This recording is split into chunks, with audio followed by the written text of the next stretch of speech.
It's November 13th, and you know what that means. That's right. Game of the Year season is upon us. Seems like it comes early and earlier every year. To talk about our Game of the Years with me, I have the incomparable Jeremy Pardman Hey, I love Thanksgiving. and the legendary Dan Snyder. Yeah, this guy. Let's start out with the big question, gang. What is your Game of the Year, or like a top three, if it's hard to pick? I think in January, something that came out that finished that I really enjoyed was Kentucky Route Zero. This is basically an adventure game where there aren't really any puzzles. It's really just more. Okay, so when you think of the term visual novel, you probably think of like some dialogue portraits and just like still images and stuff like that. But this is more like, you're exploring a world, you're exploring a scene, and like you're finding dialogue and stuff. You're doing a lot of reading, but I say visual novel because it feels like I'm inhabiting the world of a novel more than anything else. And it's really a story about like traveling down this highway and a bunch of weird stuff happens, and it's got like themes, like literary themes, stuff like that. Really great music, really striking art style, and it's out now. So that's just something that I started the year with. So why don't we ping pong to someone else? Well, of course, I got to think of Doom Eternal. That was like the first game that I played this year that like really impacted me, that I absolutely enjoyed. High octane energy the entire time. It wasn't Doom 2016, but it was Doom Eternal. We had a previous conversation about this on our podcast. Go check it out. And Doom Eternal really like provided like an escape from like watching the news. Everything that was going on outside was horrendous, but at least like for the HE double hockey stick that was going on out there, I had HE double hockey stick to fight all the demons with this game here. I was even gifted before the shutdown by 1 week, my birthday. I got the collector's edition helmet, steel case, and cassette. It was a nice distraction. Lots of energy. I can't remember the last time I had that much fun with a single-player campaign story throughout the entire game, that I have to put it up for a contender of Game of the Year. The next one I want to talk about is Resident Evil 3 Remake. Now, in my mind, objectively, I know this is not as good as Resident Evil 2. It's not as scary as Resident Evil 2. Nemesis is kind of a joke in this game. But for whatever reason, I thought it was just super replayable. I played through it like 3 or 4 times, getting those, completion points and unlocking those items. I got that rocket launcher. And it's fun pushing yourself to master something. Even if it's not the scariest game in the world, I felt totally different than when I played 2. 2 was like a horror game, I felt scared. This was more like I'm an action star. It sort of felt like going from Alien to Aliens, if that makes sense. This is action more than it is survival horror, but it's still a lot of fun, I think, if you go in with the right mindset. All right, so my honorable mention is Animal Crossing New Horizons. It's a game that like I enjoyed. I spent a lot of time with it, but at this point in the year, I just have no motivation to ever go back to it. Like as an experience, it's very like front heavy. It's so much fun at first when you have so much more stuff to do, but then like once you start finishing the stuff, there's not much left to keep you coming back. Animal Crossing might not be the game of the year, but for the first half, it defined 2020. Do you know what I mean? For sure, yeah. Yes. And I'd say like Among Us defined the second half of 2020. Just in terms of the cultural conversation and where like where society was at emotionally. I feel we like live in a society. It captured that moment, and I think that deserves to be recognized. Yeah, for sure. If Kyle was here, he'd probably talk about it more, but he's not here, so we can move on. Okay, and so the last game I want to talk about is Ori and the Will of the Wisps, the sequel to Ori and the Blind Forest. I played the first game a few years ago. I thought, this is fun.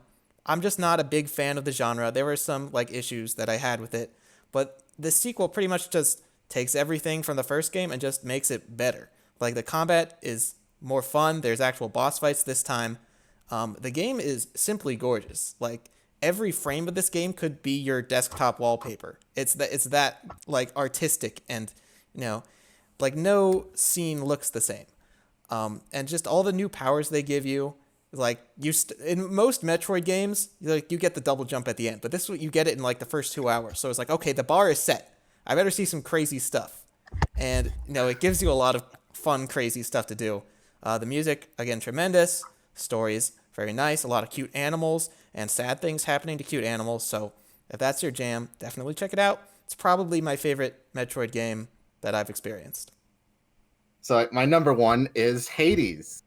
I saw a review of it on ASG. I don't remember who did the Hades review on ASG. I really like, it's just escaping me. But I played because hey, the game looked kind of cool. I've heard a lot of good things about the Supergiant games, even though I never played one until now. If they're all this good, then consider me a fan. So I played their first 2 games this year. I replayed Bastion and I played Transistor for the first time, and I think this just totally blows them out of the water. In terms of gameplay, obviously, it's their fastest game to date. It has the most going on, but also in terms of story, I thought just this is how you do story in a roguelike, and you still have it be engaging after all these runs. And like the story helps give you a motivation, like keep playing run after run, because like even when you beat it, you don't really beat it because there's still more to uncover with the story. So I guess the other big question, obviously we talked about the best game of the year, but what was your guys' least favorite game of the year? I don't know. Like, are we specifically new game of the year? I don't know. I didn't play anything I didn't like. Well, we can't all live in your fantasy world, Jeremy, because some of us played Super Mario Brothers 35, which is not good. No, it's not good. But you just like you don't. It doesn't take up much of your life. You just try it and then you say it's not for me, and then you do something else. And not worth wasting the mental energy on. But see, the thing is that like I played it once. I'm like, hey, I don't think I like this. But then I kept it installed, and I went back to it a couple times. Like, hey, maybe this time it'll click, and it never clicked. It never clicked. Okay, but it never clicking is not, necessarily rationale for being the worst game of the year. It is in my eyes, Jeremy. It is in my eyes. It sounds like, 2020, not a great year, but for gaming, you could do a lot worse, I think. I mean, not clicking is good enough in my eyes. It's like I like Call of Duty. My standards are pretty low, so like if a game can't even like click with me, then that's pretty egregious. So Darian, going into 2021, are there any like changes to your game buying habits, or your playing habits that you're considering, or are you thinking you want to keep with the zeitgeist, so to speak? I'd like to try and keep with the zeitgeist, but I'm already missing the zeitgeist by not having a Series X or a PS5. It's like that zeitgeist is going to pass me by for a couple of years, I think, and not to play catch up in like 6 or 7 years like I did with the PS4. Like I didn't get a PS4 until like last November. I'm not exactly the most zeitgeisty guy. Yeah, I do try to like play all the new games that come out every year just to keep up with stuff. I wonder if I'm going to change that going forward, just because like we've talked about my backlog before. It's really long. Yeah. And I wonder if like maybe I just take like 6 months or something. Just like don't buy any new games during this period. Just focus on what I have already. But we both know that's not going to happen. All right. Last question. What is a game that you guys consider a game of the year that you played that did not come out this year? Which is this could be like a re-release. This could be a port, or this could be, like just a game that came out new, but you just didn't play it until 2020. So while I didn't really buy too many new games this year, I did dive back into my old collection of games, and I found some forgotten diamonds. Yeah, and I can't even say in the rough because I just truly love and value these games. One retro game that I absolutely enjoyed once again was Zombies Ate My Neighbors, and of course, I've talked about that before, my love for that. The only complaint that I ever have with Zombies Ate My Neighbors is the controller scheme and the button layout. Changing weapons and not blowing through your health options are quite the pain. But honestly, when it comes to my most favorite game of the year that absolutely did not come out this year, and we go really far back, Centipede. There is nothing that could really beat Centipede in my book. I was addicted to that game. I got my friends to play it, and they became addicted to the game. Did you play Centipede on like a calculator, or what? What methodology were you using for this? I actually got the Atari, since I broke out my original Xbox with the big old Duke controllers. I went and bought an Atari game collection, and the only game that is really worth playing on that, to repetition, is Centipede. Like, there were nights where we would spend just 6, 7, 8 hours relentlessly trying to beat each other's high score. Centipede is probably the oldest game on my Game of the Year list of games that did not come out this year, excluding Among Us. and that's only because it exploded this year. So Centipede and Zombies Ate My Neighbors. Next up. For my part, I took a sort of a dive into the PlayStation 1, and so I hit like Ape Escape, Klonoa, Metal Gear Parappa. Solid. Well, Parappa is just an all-time classic, but I didn't play that this year. So I hit the Crash and Spyro games as well. So just, I did not have a PlayStation like you, Darian, for a long time. So I just revisiting some of that back catalog and seeing like what I missed. And, some of these games like Klonoa, they don't really make games like Klonoa. That was like a snapshot of a very specific era in history. So I thought that was just interesting to revisit, even if they all have flaws, but it's just interesting to revisit that stuff. It's nice to see the evolution of gaming over time, going back to the roots and how far we've come. And now we're in a new generation. Yeah. One thing that I'm grateful for that I've noticed just between the evolution of gaming and what's changed, I'm so happy that one analog stick controls looking and the other one controls movement. Yes, because Ape Escape. Tank controls are the worst! I know there's a diehard fan base for old school tank controls, but God, I'm so happy we moved on from tank controls. Ape Escape uses the dual analogs, but like left is move and right is like use item.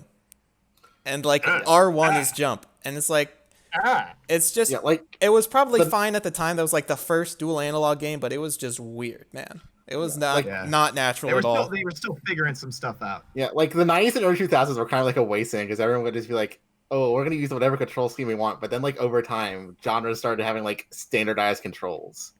Like for shooters, like Call of Duty pretty much standardized shooter controls for like an entire, like the entire generation basically. Mm-hmm. Like games that like define the genres became like the control definers for those genres as well. I gotta say, I've never played Silent Hill 2. I bought it not that long ago, and I am currently playing through it. And the fact that Y is not inventory, it's map. I would go into my inventory and I have to press start. It's like start is map, Y is inventory. Well, that's interesting you mentioned that because I find that when I played, like none of this is going to be in the real video. This will probably be like digital content or something. But when I play modern games now, when you look at like your average modern, like usually an open world game, like you do the exact same stuff in every game, but they are all assigned to different buttons. So like I don't know what the sprint button is going to be or the crouch button is going to be. So when I go from like Arkham Knight to like Metal Gear 5 or whatever, just to give an example, like you have to relearn that muscle memory. And it's like kind of weird. Like that is not standardized in that way. Going from so many fast-paced games, like fast-paced movement games, and then going back to play like Overwatch as Junkrat and how slow he moves. Oh my God! It's like I'm walking through pudding. It's like move faster. I don't know how much harder I can push up on the analog stick. There's no sprint. It's terrible. I spent so much time playing Titanfall 2 that now like every movement in every game feels way too slow. I'm like, man, I can be wall running right now, dude. Imagine Doom Eternal with wall running. Oh my God! I mean, they kind of get there. You have the grappling hook. I just feel like I would be nauseous if I had to like juggle wall running on top of everything else. Just imagine Mirror's Edge if Faith had to kill a bunch of demons. Oh my God, that would be amazing, actually. See, Mirror's Edge is a game that like had weird controls we had at work because like instead of Mirror's having, like, Edge on Game Pass. It is. It's on. Yeah, it is. There we go. Both of them are the original and the not so good the second one. Yeah, like Mirror's Edge had weird control because it was like jump was this trigger and then crouch was this trigger and then like there's a slide button. Like it had weird controls, but it worked because like it just felt right. Yeah. All right. Anyway, back on topic here. My answer to the question of game of the year that did not come out this year, my pick is Persona 5. It's like as I said before, I got a PS4 back in like it sort of came out this year though. I'm talking about the original Persona 5. I'm not talking about Royal. Like I got a PS4 back like last November on Black Friday, and then I spent like this past year trying to like catch up on all like the big heavy hitters that I missed out on this entire generation. And like one of the first ones I got was Persona 5. And so far this year, I have put 60 hours of my life in that game, like 2.5 entire days of my life on Persona 5. And I would not take it back. It is such a good game. I think that game is always going to be just intertwined with like my first semester here. and it's just like such a, a collection of just memories. I don't get that A association collection with of mementos, many one other might games, say. to be honest. It's But a yeah, turn-based JRPG for people who don't like turn-based JRPGs. turn your paste. Yes, I know. I turn-based with a B. And Well, like, There man, we go. the freaking music of Persona 5 too, like, what a soundtrack. yeah, I think about that daily. And the Mhm. art style too. Like when Persona 4 Golden came out on Steam, I was like looking at the screenshots of it, and then I was immediately turned off because like, man, this does not look as nice as Persona 5 does. This looks boring in I comparison. mean, it's 9 years older than Persona 5, to be fair. but still, I did kind of assume that they all had like some unique, interesting art styles. But I guess that I was mean, just a Persona they 5 sort of thing. do, but then it just sort of got outclassed in a way. I mean, red, black, and white is just like one of the best color combinations of all time. And Persona 5 that's like their main thing. So bonus points for that. But this was a nice discussion. We officially decided that Game of the Year is a tie between Hades and Doom Eternal, and I forget which one Jeremy said. I would say Hades. I don't know. Like I'm playing right. I wish I was playing Miles Morales right now. So that's probably gonna be up there. I got another game I'm working on, Desperados 3. So there's still time. If you've heard any of the games we're talking about and you thought they sounded cool, there's still time. Get them in. What's after this block? I don't know. It's gonna be something cool. So It's gonna Hopefully, be a surprise. stay tuned tuned and find out. Yeah, stay tuned for the ASG Sayonara 2020 special. We'll be back in a play second. Hades.